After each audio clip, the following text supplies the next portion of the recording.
Assalamualaikum warahmatullahi wabarakatuh. Izin memperkenalkan diri, nama saya Fahrul Aziz dengan NIM 2023-111-185. Di sini saya akan mempresentasikan resume ekonomi teknik dari pertemuan 1 sampai pertemuan ke-6. Yang pertama ada industri kecil memiliki peran penting dalam perekonomian Indonesia, terutama sebagai penggerak ekonomi lokal dan penyedia lapangan pekerjaan bagi masyarakat. Nah, selanjutnya faktor penyebabnya itu ada keterbatasan modal, ada kurangnya teknologi, ada daya stagnan, dan juga daya saing rendah, yang dimana pada keterbatasan modal ini usaha kecil sulit mengakses pembiayaan yang pengembangan. Kalau di kurangnya teknologi, penggunaan alat tradisional ini menghambat efisiensi dan efektivitas pada suatu produksi. Lalu ada daya beli stagnan, yang dimana inflasi rendah tidak berhasil meningkatkan daya beli untuk masyarakat. Nah, selanjutnya ada cara penyelesaiannya, yang dimana peningkatan modal, ada pengembangan teknologi dan juga diversifikasi pasar dan peningkatan infrastruktur. Nah, bisa kita lihat bahwa faktor penyebab dan cara penyelesaian ini saling berkaitan, yang dimana yang tadinya kurang teknologi menjadi teknologi itu dikembangkan menjadi alat modern, yang asalnya tradisional itu menjadi modern, dan peningkatan modal.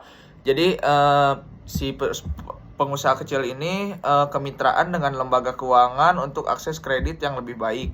Nah, selanjutnya ada dukungan pemerintah distribusi bahan baku yang efisien. Lalu ada perancangan teknik, yang dimana yang ekonomis dalam industri ketenaga listrikan sangat penting,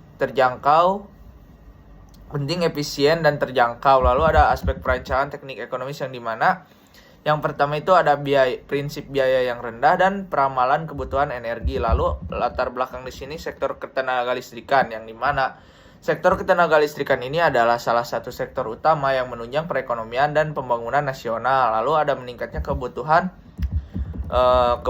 tenaga listrik, mendorong pemerintah untuk membuka kesempatan untuk semua pihak. Lalu pendorong pertumbuhan ekonomi, yang dimana ketenaga listrikan memiliki peran krusial dalam mendorong pertumbuhan ekonomi. Selanjutnya ada klasifikasi cash flow, yang dimana aktivitas operasi arus kas yang berasal dari kegiatan operasional perusahaan seperti penerimaan dan penjualan dan pembayaran biaya operasional. Ada aktivitas investasi, yang dimana arus kas yang terkait dengan pembelian atau penjualan aset non keuangan. Lalu ada aktivitas pembiayaan, arus kas yang berasal dari kegiatan pendanaan seperti penerimaan, pinjaman, atau pembayaran yang dividen. Manfaatnya membantu perusahaan dalam mengelola kas secara efektif, memberikan informasi yang akurat tentang kemampuan perusahaan dalam membayar kewajiban jangka pendek maupun jangka panjang. Kalau efisiensi ini adalah kebijakan tarif ini menurunkan efisiensi pedagang Indonesia dengan AS, karena harga barang Indonesia menjadi lebih mahal di pasar AS. Kalau efektivitas ini yaitu dari sisi efektivitas, kebijakan tarif Trump berhasil mengurangi impor dari negara-negara yang dikenai tarif, sekaligus mendorong reshoring dan peningkatan produksi dalam negeri.